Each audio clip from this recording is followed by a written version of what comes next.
Fala galera, newbelas.com.br, beleza? Aqui meio no improviso ainda, com luz improvisada, com o ambiente todo improvisado, tem um monte de coisa aqui na minha frente, mas tudo bem. O importante é que tá na sua tela aí.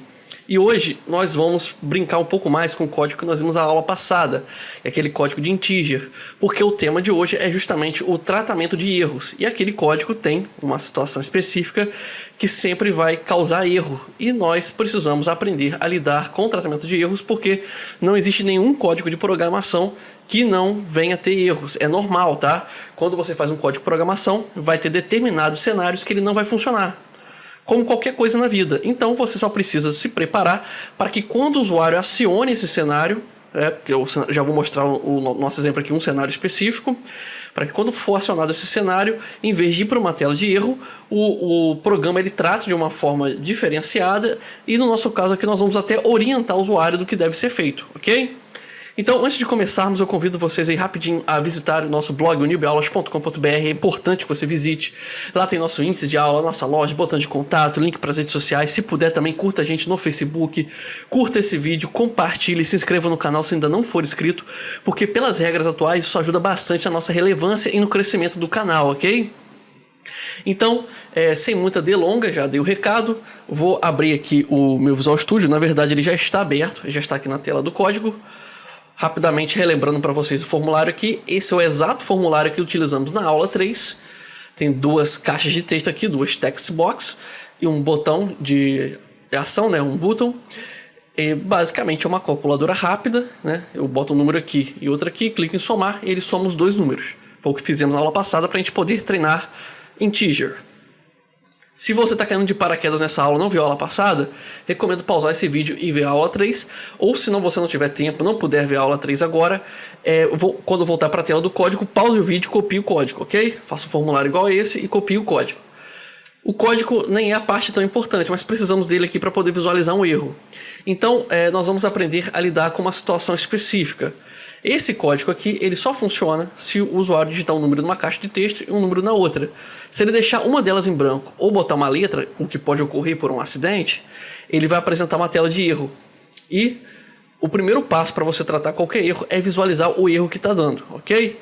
Então eu vou executar agora o programa que nós fizemos e nós vamos, de propósito aqui, criar uma situação para a qual ele não foi programada, para a gente poder descobrir o erro que está dando, e eu vou mostrar para vocês como a gente faz para tratar esse erro.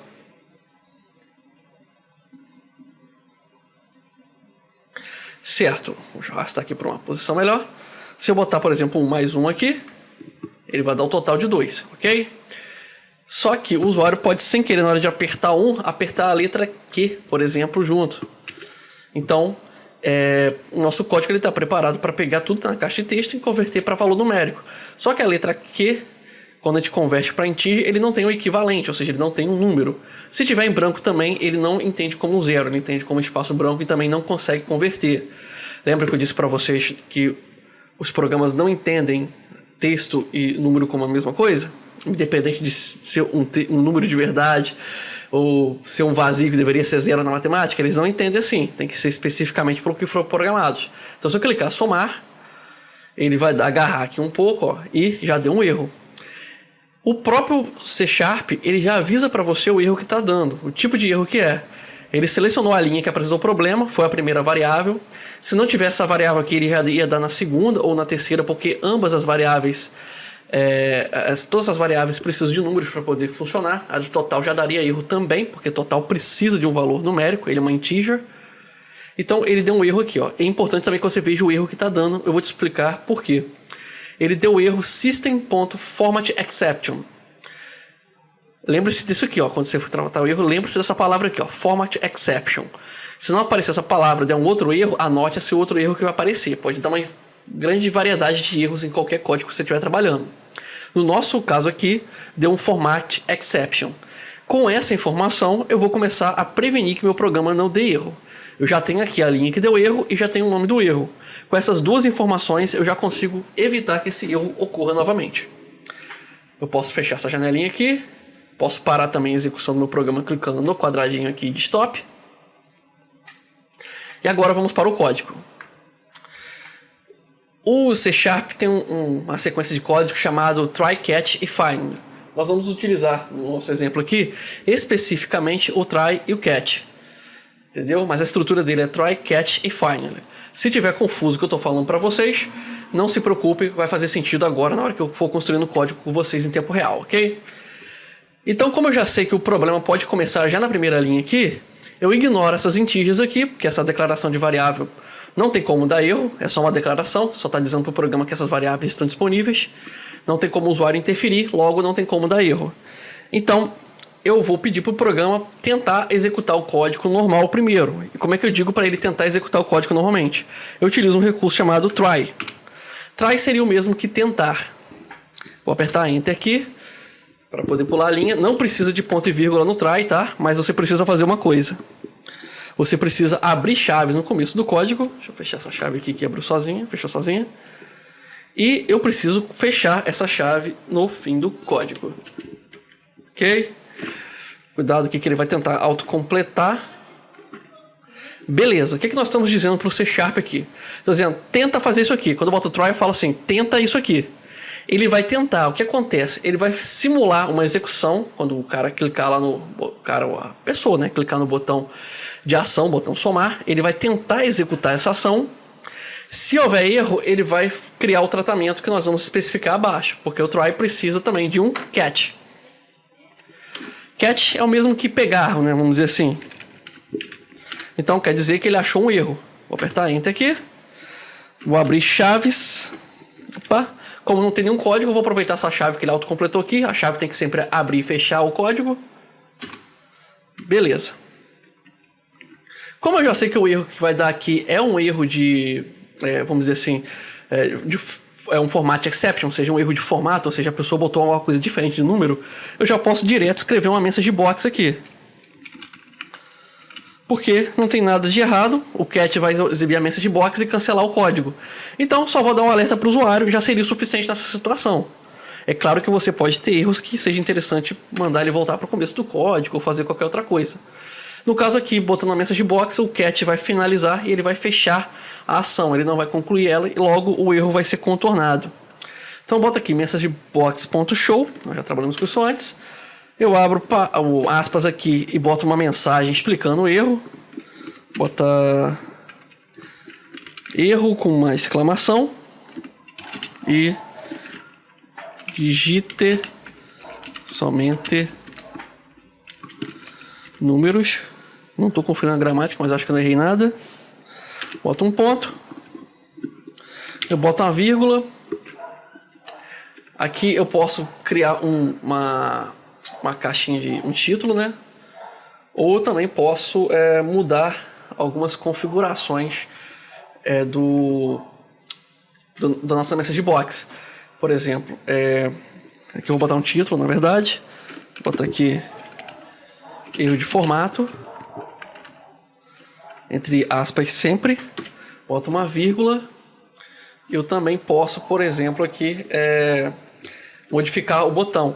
Note que eu estou sempre acompanhando aqui por baixo a formatação, porque ele me dá várias opções. Eu gosto de acompanhar esse quadrinho aqui embaixo, uma dica que eu deixo para vocês, porque ele te mostra todas as opções viáveis para esse código que a gente está escrevendo.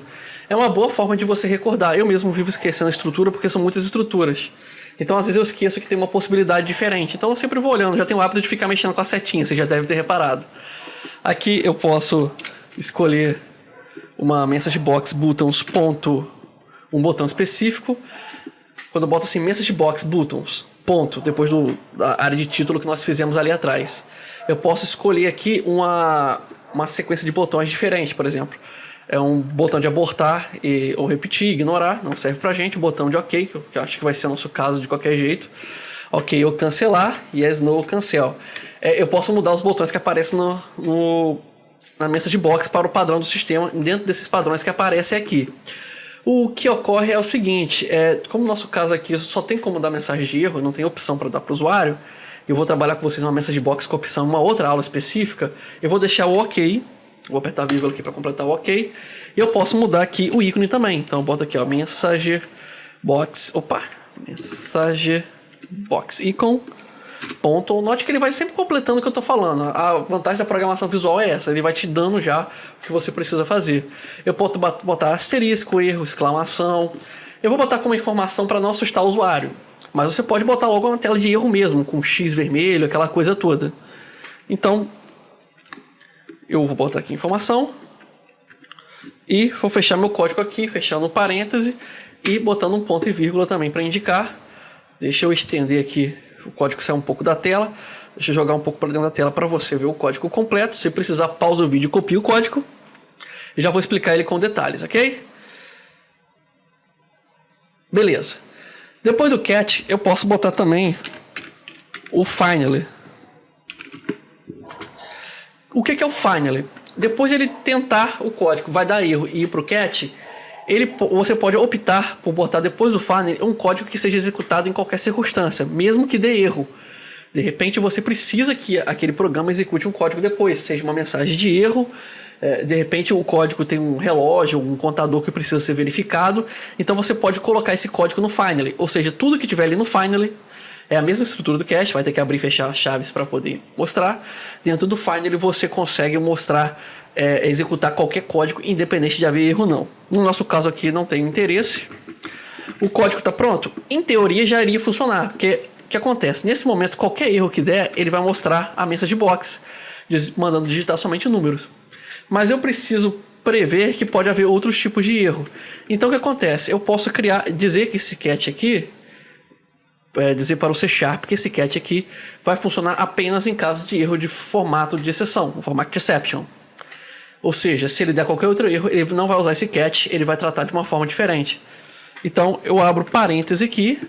Lembra que eu mandei você guardar o nome do erro que deu depois? Você vai escrever o nome do erro aqui, ó. Opa, eu escrevi errado aqui. É o Opa, tá bravo hoje. Format. Cara, meu teclado está uma posição muito ruim. Format exception. E pronto. O que eu fiz aqui? Eu disse para o C# que se ele não conseguir na primeira tentativa dar o erro, e esse erro foi... se na primeira tentativa der um erro e esse erro for o format exception, ele vai dar essa mensagem. Por que eu coloquei isso? Porque se eu descobrir um erro lá na frente, eu posso botar um segundo cat. Eu posso botar uma sequência de cats ali, um para cada erro específico. É só botar entre parênteses o erro que deu. Então o que acontece? Se o meu código tiver potencial para ter 5 erros diferentes, eu posso botar 5 mensagens de erros diferentes. E ao fim delas, ele vai cancelar a ação e o usuário vai poder corrigir ali a informação que ele botou errada e prosseguimos com o erro. Ou criar um tratamento para um erro específico. De repente, o seu programa é um programa autômato e você precisa que o cat funcione para poder fazer uma correção pontual. Não sei a situação que você vai usar o try e o cat, porque pode variar bastante, mas o importante é você entender como eles funcionam. Nosso código está pronto. Ok. Vou executar ele aqui. Vou clicar em iniciar. Ele vai recriar aqui o executável do programa. Beleza, deixa eu só ajustar a janelinha para ficar bem quadrada para a gente aqui. Testando novamente o código, vou botar 1 mais 1. Ele executou o try deu certo, então ele botou o resultado normal. Seguiu o código normal.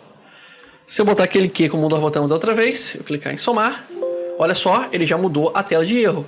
Ele acionou o botão de OK e balão de informação, lembra? Até então ele não estava mostrando os balões de informações.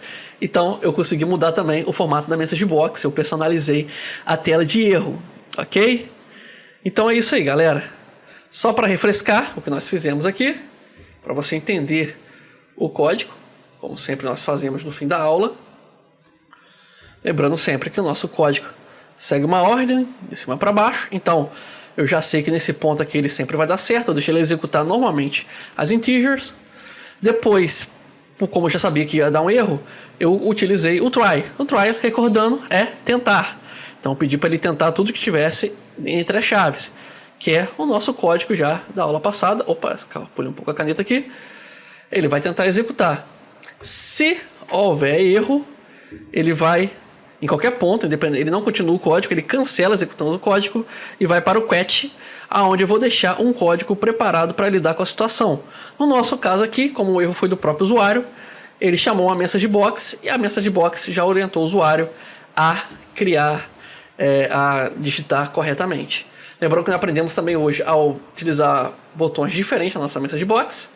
Está escorregando para caramba minha caneta. E também chamamos também um ícone diferente para message box. Está comendo um pouco o código aqui, mas você vira o código completo durante a aula. O código é bem simples, mas é importante entender a estrutura porque muita gente peca na hora de se programar porque esquece de tratar o erro. São 2 palavrinhas que nós utilizamos nessa aula, mais o finally que a gente não utilizou no código, mas eu falei sobre ele, que ajudam bastante aí a você deixar seu programa mais bonito, mesmo nas situações mais difíceis, que é uma situação de erro, ok? Programar não é difícil, é uma questão de atenção. Beleza? É isso aí, galera. Essa aula de hoje não é complicado, é atenção, por isso que a gente tem que destrinchar bastante, falar com calma. Lembre-se sempre de deixar suas dúvidas e comentários aí embaixo do vídeo, para que eu possa também criar conteúdo novo de acordo com a necessidade de vocês. Mais uma vez, obrigado por sua companhia. Ao fim do vídeo tem algumas recomendações. Meu nome é Elias Ribeiro, um grande abraço.